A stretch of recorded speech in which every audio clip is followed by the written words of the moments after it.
तो स्टूडेंट, आज हमारा टॉपिक है औसत। आज हम एवरेज के बारे में पढ़ेंगे। देखो, औसत में कई तरह के सवाल आते हैं। आज हम कुछ इंपॉर्टेंट टाइप्स के बारे में जानेंगे। सबसे पहले इस शब्द का मतलब जानेंगे कि औसत का मतलब क्या होता है।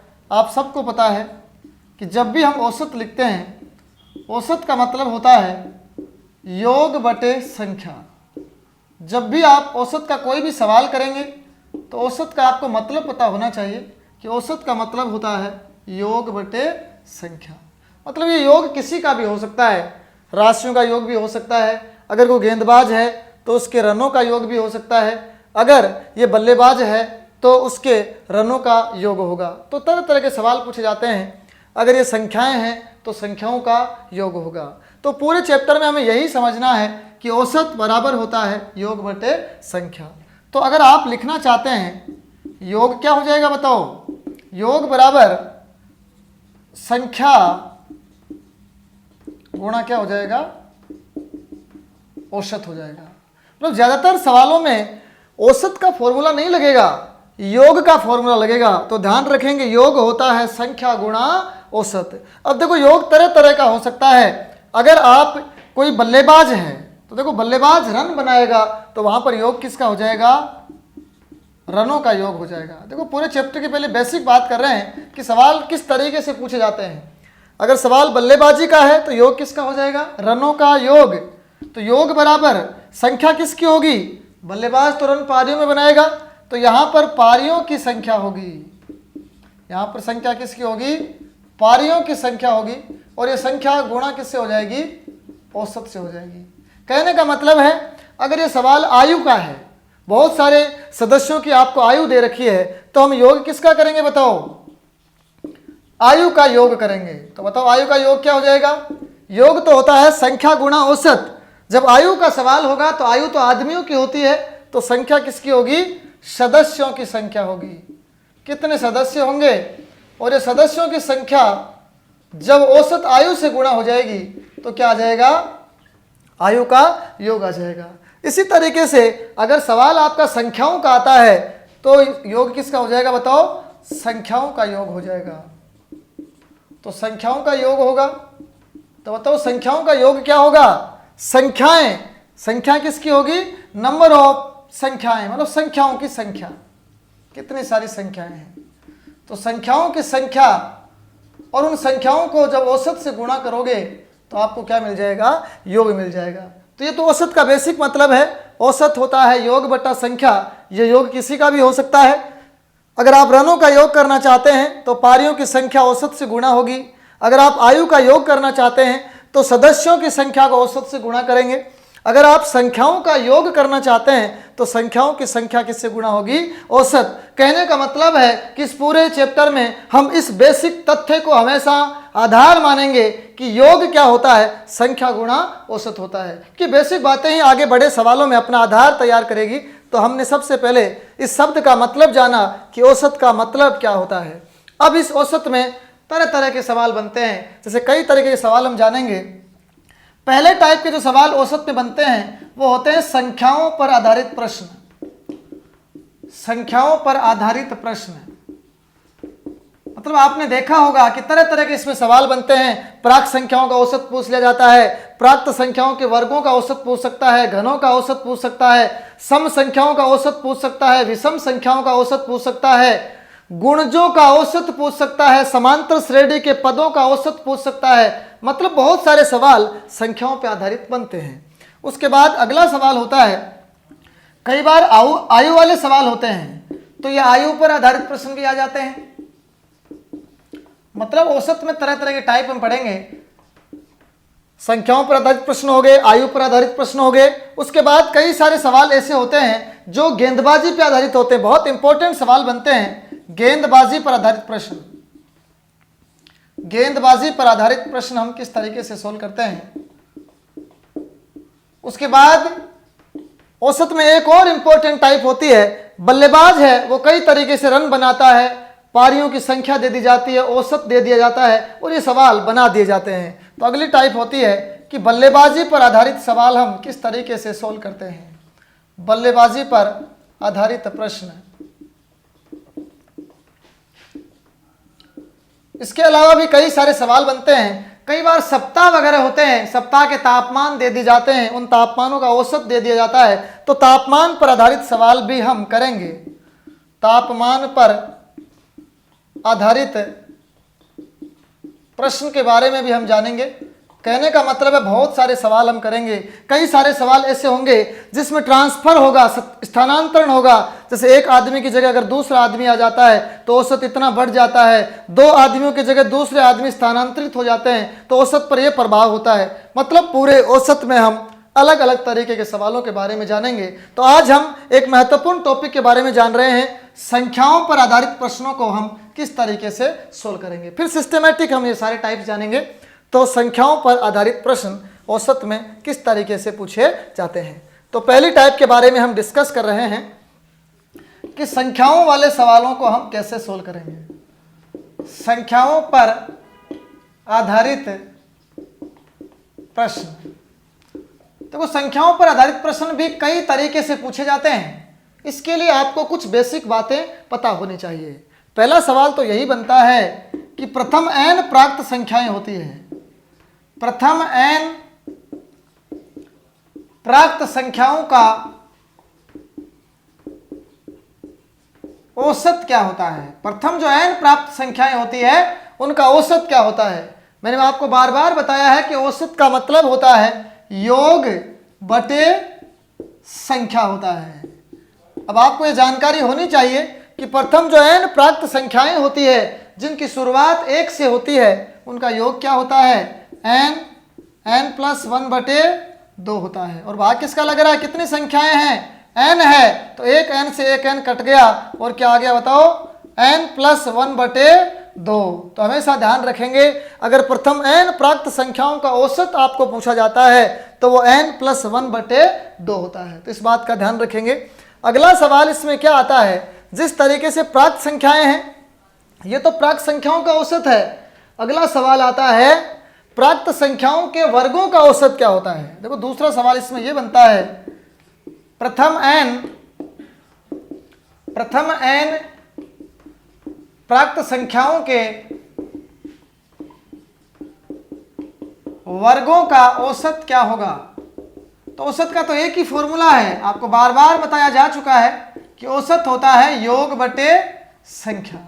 तो अब की बार योग कौन सा लोगे, प्रथम n प्राप्त संख्याओं के वर्गों का योग। देखो प्राप्त संख्याओं का मतलब ये होता है, वर्ग का मतलब 1 स्क्वायर 2 स्क्वायर 3 स्क्वायर और कहां तक जाएंगे, ये n स्क्वायर तक जाएंगे। तो योग करना हमें तो योग ये होता है n plus 1 by n plus 1 और 2n प्लस 1 बाई 6 होता है। लेकिन भाग किसका लगाना है, संख्या का भाग लगाना है। तो संख्या तो कितनी है बताओ, n है। तो एक n से एक n कट गया तो औसत क्या बच गया, n प्लस 1 और 2n प्लस 1 बाई 6। तो ये सूत्र आप हमेशा दिमाग में रखेंगे। अगर प्रथम n प्राप्त संख्याओं के वर्गों के औसत की वो बात कर रहा है तो उसका आंसर क्या दोगे, n plus 1 2n plus 1 by 6। तो ये प्राप्त संख्याओं में दूसरा सवाल आपको पूछा जा सकता है। इसी तरीके से जिस तरीके से आपने योग की बात करी वर्गों के, तो घनों के योग का भी सवाल पूछा जा सकता है। तो संख्याओं पर आधारित तीसरा सवाल ये बनता है कि प्रथम n प्राप्त संख्याओं के घनों का औसत क्या होगा। प्रथम n प्राप्त संख्याओं के घनों का औसत क्या होगा।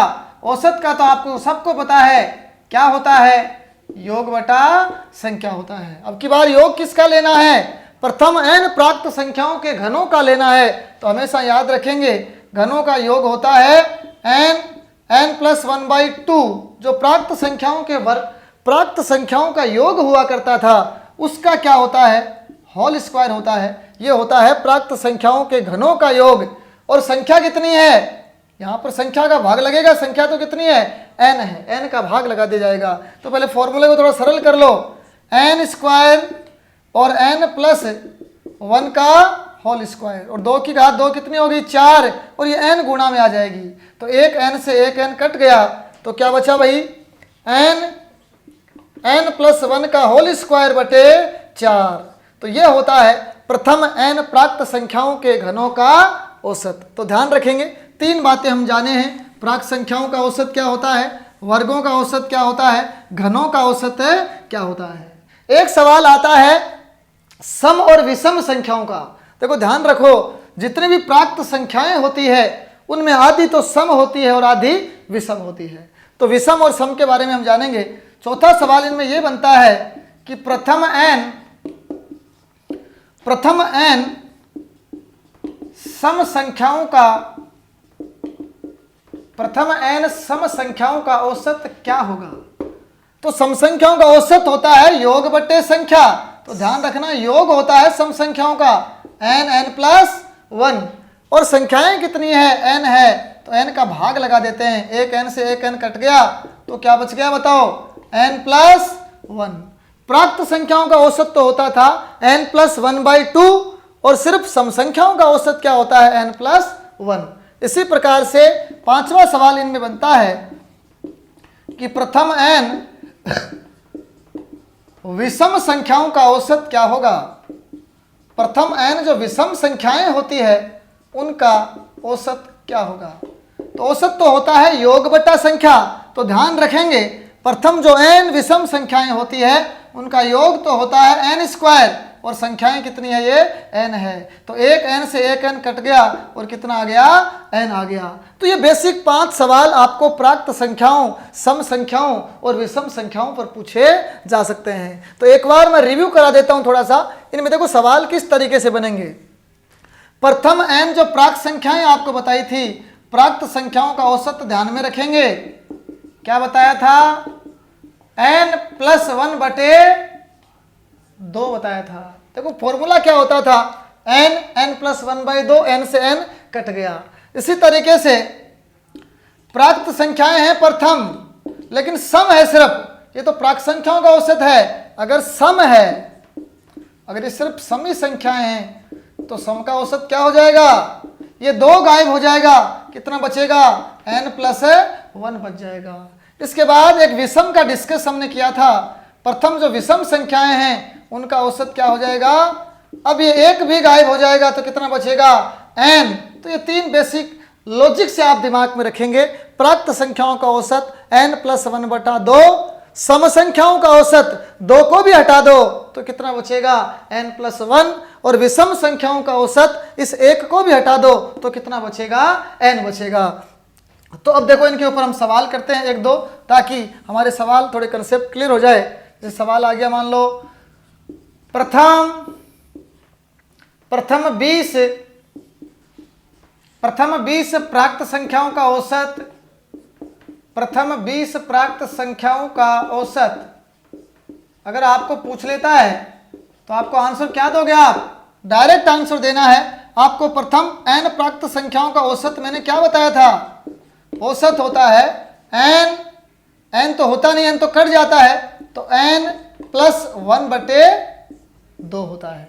और n का मान कितनी है, कितनी प्राप्त संख्याएं हैं, 20 है, तो 20 प्लस 1/2, और 21 में जब 2 का भाग लगा दोगे तो कितना आ जाएगा, 10.5 आ जाएगा। तो प्रथम जो 20 प्राप्त संख्याएं हुआ करती थी उनका औसत क्या होगा, 10.5 हो जाएगा। इसके बाद कई सारे सवाल इसमें पूछे जा सकते हैं। सम और विषम पर बहुत इंपॉर्टेंट ये सवाल बनते हैं। देखो सम में कैसे सवाल बनते हैं, सवाल इस तरीके से आ जाता है कि 51 तक सम संख्याओं का 51 तक सम संख्याओं का औसत क्या होगा। एक शब्द बहुत इंपॉर्टेंट है, 51 तक शब्द लगा दिया। तो स्टूडेंट गलतियां क्या करते हैं, वो सोचते हैं कि n का मान 51 है, 51 थोड़ी है सम संख्याएं, 51 तक। तो मैंने आपको बताया है कि आधी तो सम होती है और आधी विषम होती है। तो 51 के 2 टुकड़े होंगे, 51 तक। बताओ क्या होगा, आधी तो सम होगी, आधी विषम होगी। इसका मतलब 25 सम होगी और 25 क्या होगी, विषम होगी। और 51 खुद क्या है, खुद तो विषम है। 51 तो क्या है, 51 खुद क्या है बताओ, विषम है। इसका मतलब सम संख्याएं तो सिर्फ कितनी है, 25 ही है।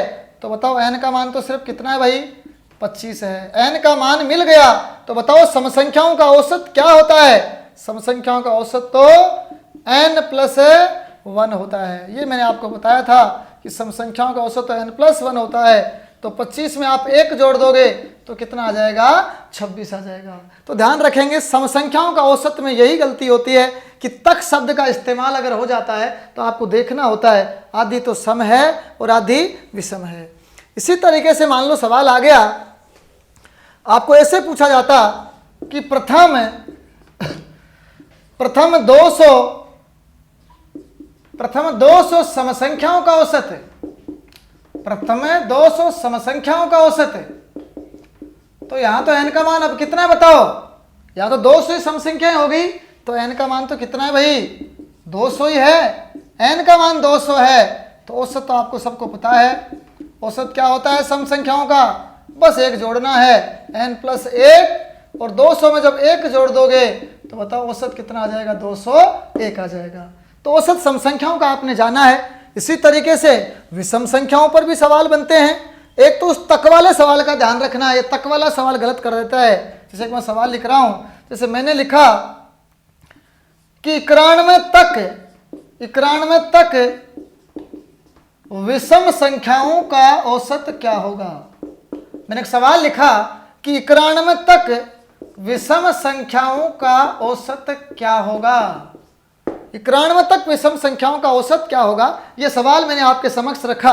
तो 91 तक, तो तक आते ही आपको तो चौकन्ना हो जाना है कि इसमें संख्याएं कितनी है। बार बार आपको बताया जा चुका है कि प्राप्त संख्याओं में आधी तो सम होती है और आधी विषम होती है। तो 91 के 2 टुकड़े करेंगे आप, आधे आधे करो। 45 होगी सम और 45 क्या होगी बताओ?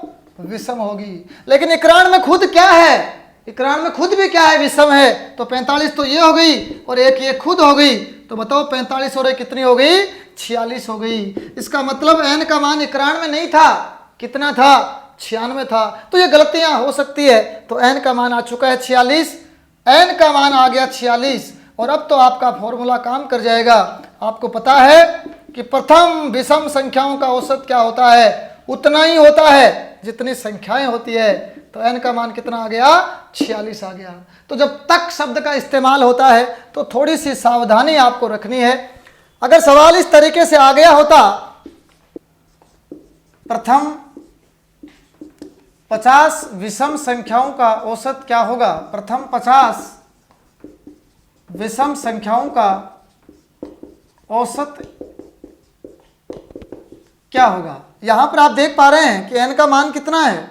50 ही है, और जितनी n होती है उतना ही क्या होता है? औसत होता है। तो यहां बताओ n का मान कितना हो गया? 50 हो गया। और आपको बार बार बताया जा चुका है कि अगर विषम संख्याओं का औसत निकालना है तो उनका औसत उतना ही होता है जितनी संख्याएं होती है। तो औसत तो n ही होगा। तो आंसर कितना आ जाएगा?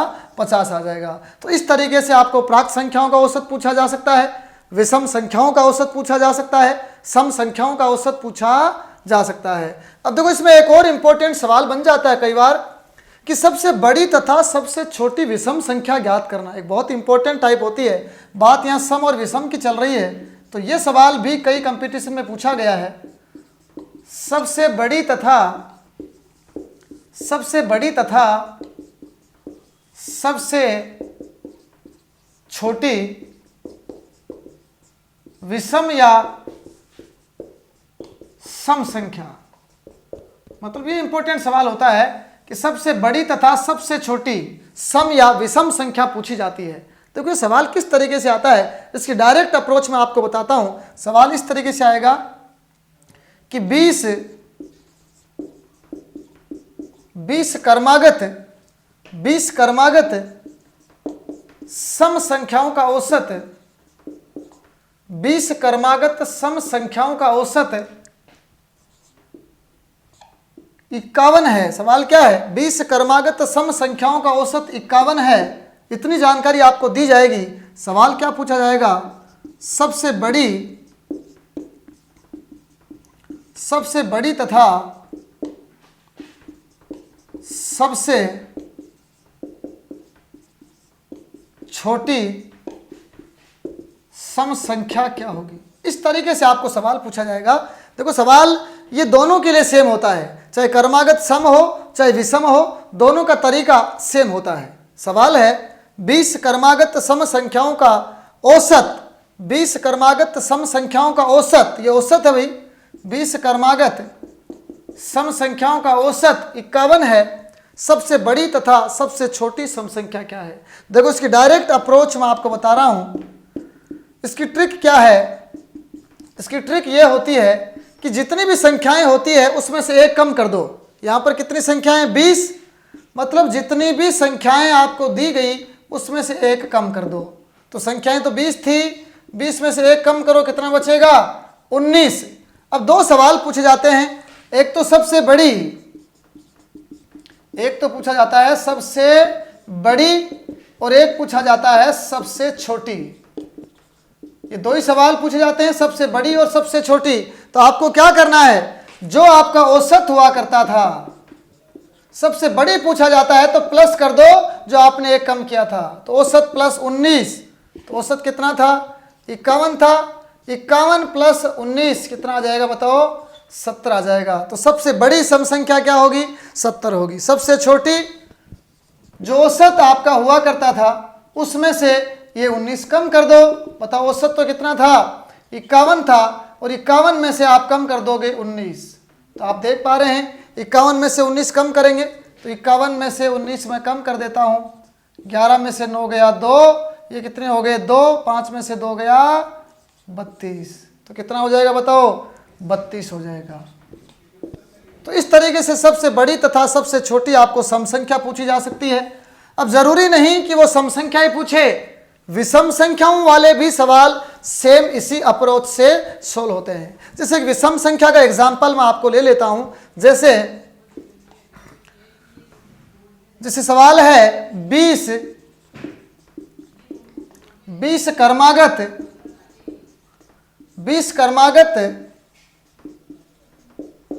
विषम संख्याओं का औसत, 20 क्रमागत विषम संख्याओं का औसत 60 है। सवाल यह है कि 20 क्रमागत विषम संख्याओं का औसत 60 है। आपको क्या पूछेगा? सबसे बड़ी तथा सबसे छोटी विषम संख्या क्या होगी? मतलब सबसे बड़ी तथा सबसे छोटी विषम संख्या क्या होगी? आपको ध्यान रखना है, सीधा तरीका है। इसकी डायरेक्ट जो ट्रिक होती है, कैसे करते हैं? संख्या में से एक कम कर दो। संख्याएं थी 20 में से एक कम कर दिया, कितना बचा भाई? 19। तो पहला सवाल आता है सबसे बड़ी, चाहे विषम हो चाहे सम, सबके लिए आंसर सेम होता है। सबसे बड़ी औसत 60 में 19 जोड़ दो, कितना आएगा? 60 और 10 70 और 9 79। तो सबसे बड़ी विषम क्या हो गई? 79। सबसे छोटी, दूसरा सवाल आता है सबसे छोटी विषम संख्या। तो आप क्या करोगे? 60 में से ये 19 कम कर दोगे। तो बताओ 60 में से 19 कम कर दोगे, कितना आ जाएगा? 41 आएगा। तो ये सवाल होता है कि सबसे बड़ी तथा सबसे छोटी विषम या सम संख्या पूछी जा सकती है। डायरेक्ट अप्रोच यही है कि संख्या में से कम करो, सबसे बड़ी पूछे तो औसत में जोड़ दो, सबसे छोटी पूछे तो औसत में घटा दो। और इसके बाद एक और इम्पोर्टेंट सवाल संख्याओं पर आधारित पूछा जाता है, और वो सवाल होता है गुणजों पर आधारित प्रश्न होता है। कई एग्जामों में सवाल पूछा गया है। इसकी डायरेक्ट ट्रिक हम जानेंगे कि गुणजों वाले सवाल को हम कैसे करेंगे। गुणजों पर आधारित प्रश्न, जो गुणज होते हैं, गुणजों का औसत हम कैसे निकालते हैं, गुणजों पर आधारित प्रश्न की हम बात करेंगे। तो सबसे पहले जो ये गुणज है, इस शब्द का मतलब जानेंगे कि गुणज होता क्या है। देखो मैंने जैसे लिखा 5 का प्रथम गुणज। मैंने क्या लिखा? 5 का प्रथम गुणज। इसका मतलब क्या है? 5 तो है ही, 5 का प्रथम गुणज है, तो 5 को गुणा किससे कर दो? 1 से। तो 5 का प्रथम गुणज क्या होता है? 5 होता है। जैसे मैंने लिखा 5 का 10वां गुणज। मैंने लिखा 5 का 10वां गुणज। इसका मतलब क्या है? 5 गुणा किससे हो जाएगा? 10वां गुणज। तो 10, तो 5 का 10वां गुणज क्या हो जाएगा बताओ? 50 हो जाएगा। जैसे मैंने लिखा 5 का 20वां गुणज, अगर मैंने लिख दिया कि 5 का 20वां गुणज, बताओ कैसे लिखोगे? 5 कौन सा गुणज? 20वां गुणज। तो 5 गुणा 20 कितना आ गया? 100। तो सबसे पहले तो ये गुणज आपको पढ़ने आने चाहिए। जैसे 5 का प्रथम गुणज 5 गुणा 1, 5 का दूसरा गुणज 5 गुणा 2, 5 का तीसरा गुणज 5 गुणा 3, 5 का 20वां गुणज 5 गुणा 20। अब देखो ये सवाल औसत पर किस तरीके से पूछा जाता है। देखो सवाल किस तरीके से आएगा, गुणजों का जो औसत होता है, आपको देखो गुणजों का औसत कैसे लिखेंगे।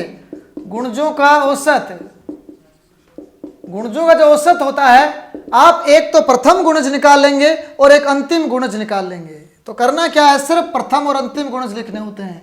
गुणजों का औसत होता है प्रथम गुणज, उसमें क्या जोड़ दोगे? अंतिम गुणज। प्रथम गुणज प्लस अंतिम गुणज, और भाग किसका लगा देते हैं? 2 का। तो प्रथम गुणज प्लस अंतिम गुणज और भाग लगा देते हैं 2 का, तो हमें गुणजों का औसत मिल जाता है। तो एक सवाल के माध्यम से इसको समझने का प्रयास करते हैं। हालांकि सवाल को करने के बहुत सारे तरीके हैं, लेकिन इस सवाल को हम डायरेक्ट कैसे करें ताकि सवाल 1 मिनट के भीतर सोल्व हो जाए, तो सवाल को एक एग्जाम्पल के माध्यम से समझने का प्रयास कर रहे हैं। जैसे सवाल है 5 के प्रथम 20 गुणजों का, 5 के प्रथम 20 गुणजों का औसत क्या होगा?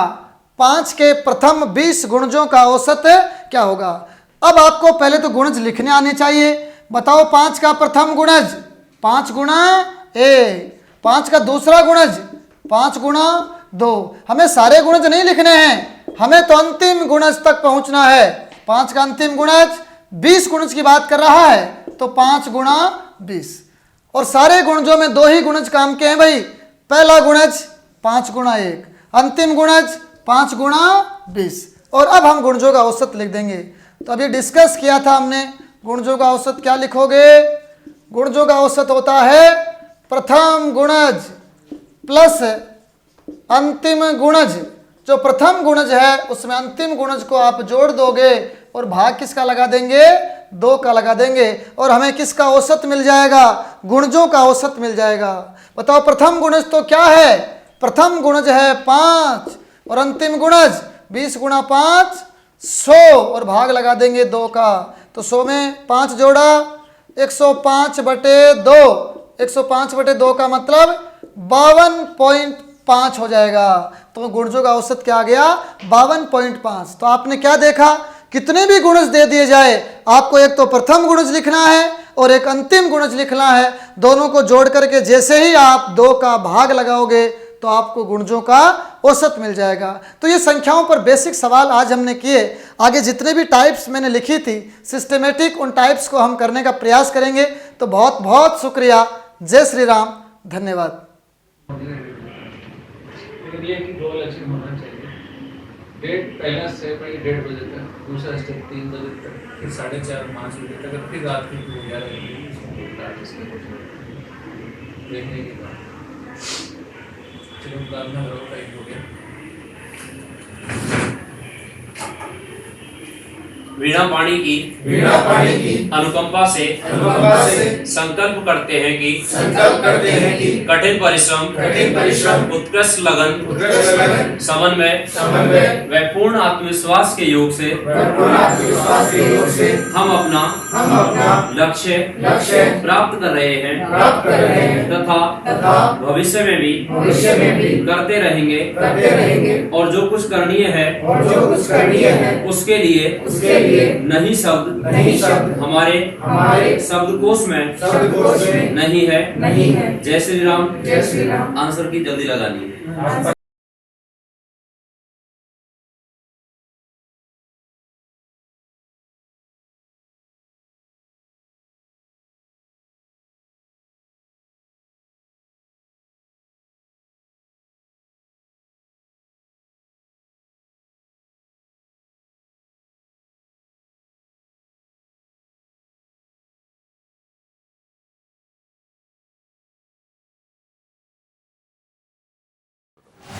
आज का ये बहुत बड़ी सफलता का दिन RS प्रॉपर थैंक यू। पहला प्लान शानदार तालियां लोगों से करना पकड़ा, उस पानी में डाल दिया जबरदस्त। उसका सांस उठने लगा, वो ऊपर उठना चाह रहा था, गुरु ने और जोर से दबा दिया। उसने पूरा जोर लगा दिया और जब 1-2 मिनट तक उसको दबाए रखा और बिल्कुल जब लगा कि अब भी दबाए रखा तो ये मर जाएगा, तब उसको छोड़ा। वो जब बाहर वापस आया तो उसने कहा, गुरुजी ये आपने क्या किया? मैं तो क्या पूछ रहा था और आप तो उल्टा मेरे को मारने चले। तो गुरु ने कहा कि बिल्कुल लास्ट में आपको कैसा महसूस हो रहा था? जब कि एक एक सांस के लिए मेरा ये हो रहा था कि पूरी जान लगा दो, किसी तरह से बाहर निकल जाए। तो उसने कहा कि वो जो फीलिंग आपको उस वक्त हो रही थी, वो फीलिंग अगर आप अपने किसी भी चीज को जो आप अचीव करना चाहते हो, वो फीलिंग, वो एफर्ट, वो आप उसमें लगाओगे, वो शिद्दत है। और वो शिद्दत अगर आप पैदा कर लेते हो अपने लक्ष्य के प्रति, तो मैं नहीं समझता कि लक्ष्य आपसे, आप क्यों नहीं लक्ष्य हासिल कर सकते।